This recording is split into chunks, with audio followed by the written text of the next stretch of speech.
ஒட்டுமொத்த இந்தியாவையும் உலுக்கிய, தமிழ்நாட்டின் மருத்துவத்துறையும் உலுக்கெடுத்த கோல்ட்ரிப் அப்படின்ற ஒரு இருமல் மருந்தை குடித்த 20க்கும் மேற்பட்ட குழந்தைகள் அங்கே ஆய்வு பண்ணும்போது பார்த்தீங்கன்னா கிட்டத்தட்ட ஒரு 365 விதிமீறல்கள், ஒன்றும் இல்லை 2 இல்லை.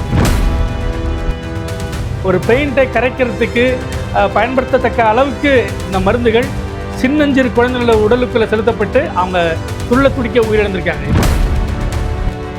உயிர்களோடு விளையாடக்கூடிய ஒரு மருந்துகளை உற்பத்தி செய்யக்கூடிய நிறுவனங்கள் சரியாக இயங்குகிறதா என்பதை ஆய்வு செய்ய வேண்டிய அந்த நிறுவனத்துக்கு, அந்த ஆணையத்தின் தலைவரே தமிழ்நாட்டில் இல்லைன்றது எவ்வளோ இருக்கு. சுகாதாரத்துறை அமைச்சர் மா சுப்பிரமணியன் அளித்த பேட்டியில் நாங்கள் விடுமுறை நாளில் கூட போய் ஆய்வு பண்ணோம் அப்படின்னு சொன்னார். இதுவே ஒரு கடுமையான மிக சிறந்த ஒரு வெளிப்படைத்தன்மையான அரசாங்கத்தை நான் நடத்திட்டு இருக்கோம் அப்படின்னு சொல்லக்கூடிய தமிழ்நாடு முதலமைச்சர் மு.க. ஸ்டாலின் இத்தகைய விஷயங்களுக்கு ஒரு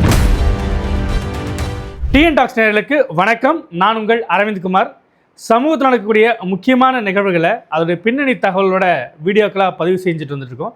அந்த வகையில் இன்று நாம் பார்க்க இருப்பது ஒட்டுமொத்த இந்தியாவையும் உலுக்கிய, தமிழ்நாட்டின் மருத்துவத்துறையும் உலுக்கெடுத்த ஒரு விவகாரம் தான் கோல்ட்ரிப் அப்படின்ற ஒரு இருமல் மருந்தை குடித்த 20க்கும் மேற்பட்ட குழந்தைகள் மத்திய பிரதேச மாநிலத்தில் உயிரிழந்த விவகாரத்துடைய பின்னணி தகவல்கள் என்ன அப்படின்றத பார்க்கலாம்.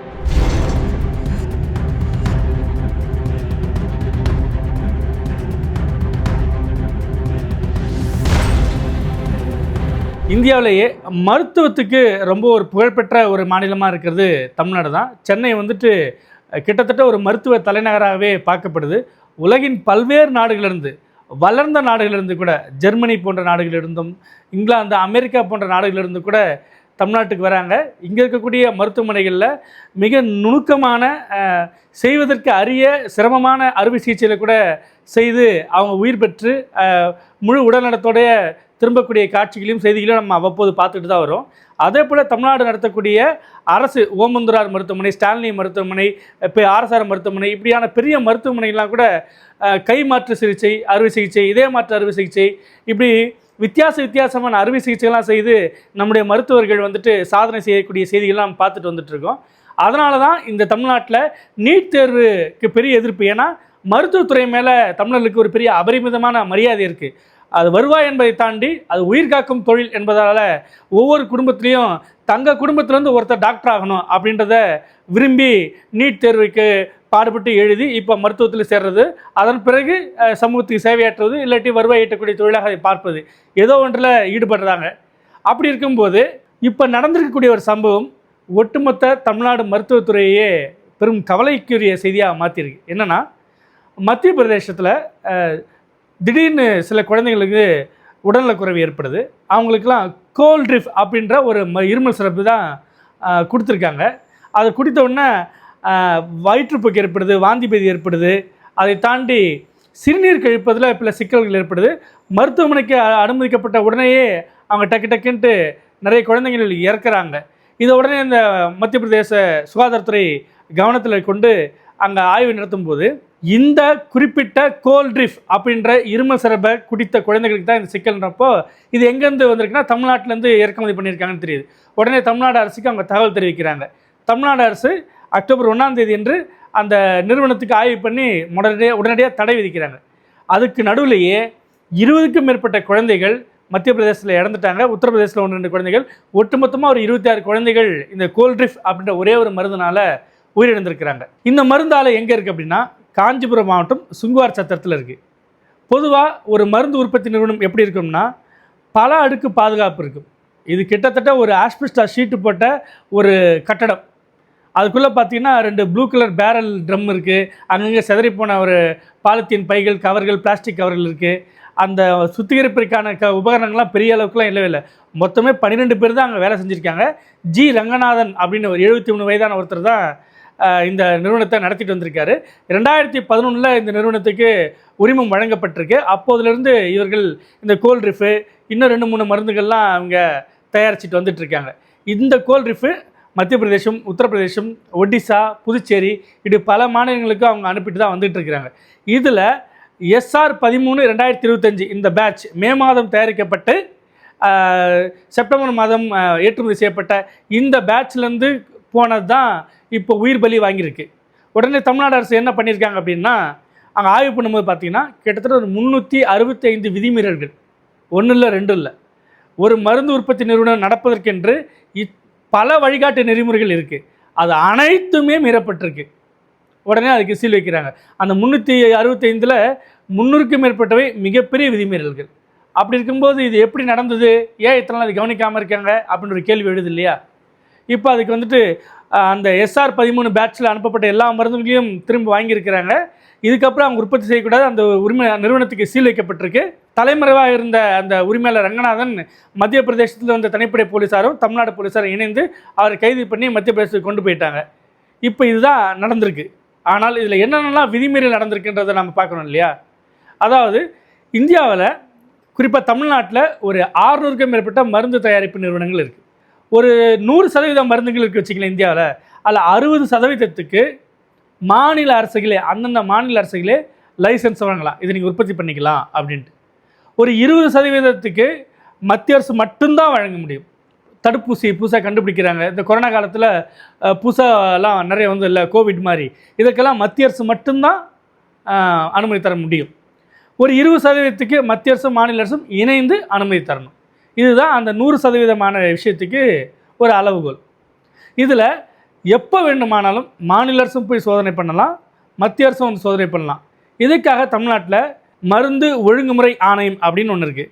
கடந்த ஜூன் மாதத்திலிருந்து அந்த ஆணையத்திற்கு தமிழ்நாட்டில் நிரந்தர தலைவர் இல்லை. ஒரு ஆணையம் உயிர்களோடு விளையாடக்கூடிய ஒரு மருந்துகளை உற்பத்தி செய்யக்கூடிய நிறுவனங்கள் சரியாக இயங்குகிறதா என்பதை ஆய்வு செய்ய வேண்டிய அந்த நிறுவனத்துக்கு, அந்த ஆணையத்தின் தலைவரே தமிழ்நாட்டில் இல்லைன்றது எவ்வளோ ஒரு கவலைக்குரிய செய்தியாக இருக்குது. இப்போ அந்த ஆய்வு பண்ணாங்க இல்லையா, அந்த சுங்குவார் சட்டத்தில் இருக்கக்கூடிய ஸ்ரேசன் ஃபார்மசூட்டிகல்ஸ், அந்த நிறுவனத்தின் பேர் ஸ்ரேசன் ஃபார்மசூட்டிகல்ஸ். அந்த ஸ்ரேசன் ஃபார்மசூட்டிகல்ஸ் உள்ளிட்ட காஞ்சிபுரத்தில் இருக்கக்கூடிய மருந்து தயாரிப்பு ஆலைகளுக்கு ஆய்வு பண்ண வேண்டியது 2 பேர், கார்த்திகேயன், தீபன்ட்டு அந்த மாவட்ட மருந்து ஆய்வாளர்கள். அவங்க 2 பேரும் இப்போ பணியிட நீக்கம் செய்யப்பட்டிருக்காங்க.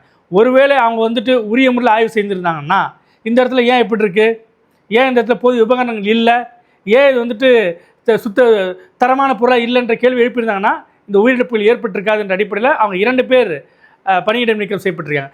அவங்க ஏன் ஆய்வுக்கு போகலன்றது கேட்க வேண்டியது யார்? அந்த தமிழ்நாடு மருந்து ஒழுங்குமுறை ஆணையத்தின் தலைவர் இல்லையா? ஆனால் அங்கே தலைவரே இல்லையே. அப்புறம் யார் கேள்வி கேட்டு இவங்க வேலை செய்வாங்க?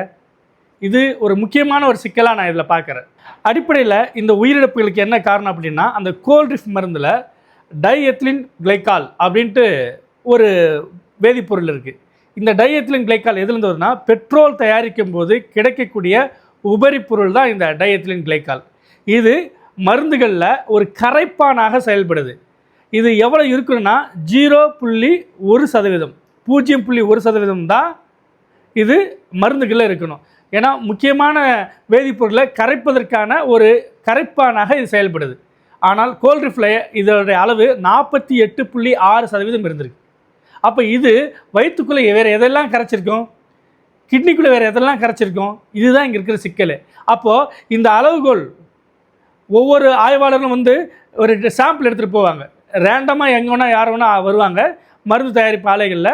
அங்கே வந்து 20க்கும் மேற்பட்ட பொருள் இருந்தாலும் ரேண்டமாக ஏதாச்சும் ஒரு 2-3 பொருட்கள் எடுப்பாங்க. அதை ஆய்வுக்கு எடுத்துகிட்டு போயிட்டு அது சரியான விகிதாச்சாரத்தில் தான் இருக்கான்றதை பார்த்துட்டு தொடர்ச்சியாக அது ஆலைகளை நடத்துறதுக்கு உரிமத்தை ரெனியூவல் பண்ணுவாங்க. ஒருவேளை இது முன்னாடியே இந்த ஆய்வு நடத்தப்பட்டிருந்தா இதில் 0.1%க்கு பதிலாக 48.6% இருக்க டைஎத்திலின் கிளைக்கால் இது எப்படி இருக்கலாம் அப்படின்னு கேள்வி எழுப்பப்பட்டிருந்தா இந்த அப்பாவி குழந்தைகள் உயிரிழந்திருப்பாங்களா? அதாவது இந்த டைஎத்திலின் கிளைக்கால் மருந்து தயாரிப்பில் கரைப்பானாக பயன்படுது, பெயிண்ட் தயாரிக்கவும் பயன்படுது. பெயிண்ட்டுகள் தான் இதோடைய அளவு வந்துட்டு 30%, 40% இருக்கும். கிட்டத்தட்ட ஒரு பெயிண்ட்டை கரைக்கிறதுக்கு பயன்படுத்தத்தக்க அளவுக்கு இந்த மருந்துகள் சின்னஞ்சிறு குழந்தைகளோட உடலுக்குள்ளே செலுத்தப்பட்டு அவங்க துள்ள துடிக்க உயிரிழந்திருக்காங்க. இது கிட்டத்தட்ட இதெல்லாம் ஒரு படுகொலை தான். இந்தியாவிலிருந்து ஏற்றுமதி செய்யப்பட்ட இதே போன்ற ஒரு சிறப்பு வந்துட்டு வெளிநாட்டில் ஒரு முறை இத்தகைய மரணங்களை விளைவிச்சப்போ ஏற்றுமதி செய்யப்படும் எந்த ஒரு மருந்து பொருளும் நாம் வந்துட்டு அதை உரிய ஆய்வுகளை உட்படுத்தி சர்டிஃபிகேட் ஆஃப் அனாலிசிஸ் அப்படின்னு ஒன்று கிடச்சிட்ட பிறகு தான் ஏற்றுமதி பண்ண ஒரு மெத்தடை மத்திய அரசு கொண்டு வந்தாங்க. அதுபோல் தமிழ்நாட்டிலேருந்து கிட்டத்தட்ட வருஷத்துக்கு 12,000 to 15,000 கோடி அளவுக்கு மருந்துகள் 100 நாடுகளுக்கு ஏற்றுமதி ஆகுது. அப்போது இந்த இடத்துலேருந்து நம்ம கிடைக்கக்கூடிய பாடம் என்னென்னா, தமிழ்நாட்டிலேருந்து அண்டை மாநிலங்களுக்கு புதுச்சேரியோ, ஒடிசாவோ, ஆந்திராவோ, கேரளாவோ, தெலுங்கானாவோ, இன்னும் பிற மாநிலங்களுக்கோ எந்த மருந்து போனாலும் அவை உரிய முறையில் ஆய்வுக்கு உட்படுத்தப்பட்ட பிறகே ஏற்றுமதிக்கு போகணுன்றதை நம்ம தீவிரமாக கடைபிடிக்க வேண்டிய நேரம்னு நான் நினைக்கிறேன். இதுக்கு யார் பொறுப்பு? ஆமாங்க, மருந்து தயாரித்தது ஸ்ரேசன் ஃபார்மசூட்டிகல்ஸ், அதோடைய ஓனர் ரங்கநாதன், அவர் அரெஸ்ட் பண்ணிட்டாங்க. அப்போ வேறு யாரும் பொறுப்பு இல்லைன்னா அந்த மருந்து தயாரிப்பு நிறுவனத்தை வந்துட்டு ஆய்வு செய்ய வேண்டிய மாவட்ட மருந்து ஆய்வாளர்கள் 2 பேர் பணியிட நீக்கம் செய்யப்பட்டாங்க. ஓகே, அப்போ இந்த தமிழ்நாடு மருந்து ஒழுங்குமுறை ஆணையத்துறை தலைவர் பதவியை நியமிச்சிடலாம், சரியாக போயிடுமா? இப்போ கரூரில் விஜயை பார்க்க திரண்ட கூட்டத்தில் 47 பேர் உயிரிழந்தாங்க இல்லையா? அதுக்கு முக்கியமான காரணமாக நம்ம யார் சொல்கிறோம்? விஜயை பார்க்கவும் விஜய் கூப்பிடவும் தான் அங்கே கூட்டத்தை திரண்டாங்கன்ட்டு. அப்போ தமிழ்நாட்டிலிருந்து ஒரு மருந்து ஏற்றுமதி ஆகுது இப்படின்னா, அப்போ அதுக்கு சம்மந்தப்பட்ட ஆலை மட்டும் காரணமாக இருக்க முடியுமா? இங்கே ஒரு பெரிய மருத்துவ கட்டமைப்பு இருக்குது. இவங்க நேரடியாக ஒரு மருந்து உற்பத்தி செய்ய முடியாது. தமிழ்நாடு அரசிடம் உரிமம் பெற்று தான் இவங்க மருந்துகளை உற்பத்தி செய்ய முடியும், உரிமம் பெற்று தான் ஏற்றுமதி செய்ய முடியும். அப்படி இருக்கும்போது இதில் ஒரு கோர் மாரல் ரெஸ்பான்சிபிலிட்டி தமிழ்நாடு அரசுக்கு இருக்கணுமா இல்லையா? அப்போது இந்த இடத்துல முக்கியமான கீ பொசிஷனில் ஏன் ஒரு ஆணையத்தின் தலைவர் இல்லை? எல்லாவற்றிலையும் மிக சிறந்த ஒரு வெளிப்படைத்தன்மையான அரசாங்கத்தை நான் நடத்திட்டு இருக்கோம் அப்படி சொல்லக்கூடிய தமிழ்நாடு முதலமைச்சர் மு க ஸ்டாலின் இத்தகைய விஷயங்களுக்கு ஒரு கூடுதல் கவனம் செலுத்தியிருக்க வேண்டாமா? சுகாதாரத்துறை அமைச்சர் மா சுப்பிரமணியன் அளித்த பேட்டியில் நாங்கள் விடுமுறை நாளில் கூட போய் ஆய்வு பண்ணோம் அப்படின்னு சொன்னார். இதுவே ஒரு கடுமையான ஒரு விமர்சனத்தை தான் உண்டு பண்ணுது. ஏன்னா வருடந்தோறும் நாள்தோறும் செய்ய வேண்டிய ஒரு பணியை வந்துட்டு ஒரு விடுமுறை காலத்தில் செஞ்சதை ஒரு கிரெடிட்டாக நம்ம பேச முடியாது. அது இல்லாமல் மத்திய பிரதேச அரசுக்கு அறிக்கை கொடுத்துட்ட பிறகு தான் தமிழ்நாடு அரசு அந்த ஆய்வே மேற்கொள்ளுது. ஆனால் அதற்கு பிறகு நாங்கள் மற்ற மாநிலங்களாக அந்த பேட்சை நாங்கள் அனுப்பல, ரெட்ரீவ் பண்ணிட்டோன்னு சொல்கிறது ஒரு பெரிய சாதனையை நம்ம பார்க்க முடியுமான்னு தெரியல. உண்மையில் 20க்கும் மேற்பட்ட குழந்தைகளுடைய உயிரை பலி கொடுத்து நாம் இத்தகைய பாடத்தை கற்றுக்கொள்ளணுமா என்பது ரொம்ப வேதனையை தருது. உண்மையிலேயே உயிர் காக்கும் மருந்துகள் உற்பத்தி சரியான விஷயத்தில் நடக்குதான்றதை தமிழ்நாடு அரசு கூடுதல் விழிப்போடு அணுக வேண்டிய நேரம் இது. இது போன்ற நுணுக்கமான அரசியல் மற்றும் சமூகம் சார்ந்த வீடியோக்களை நமது டிஎன் டாக்ஸ் யூடியூப் சேனல் தொடர்ச்சியாக பாருங்கள். நன்றி, வணக்கம்.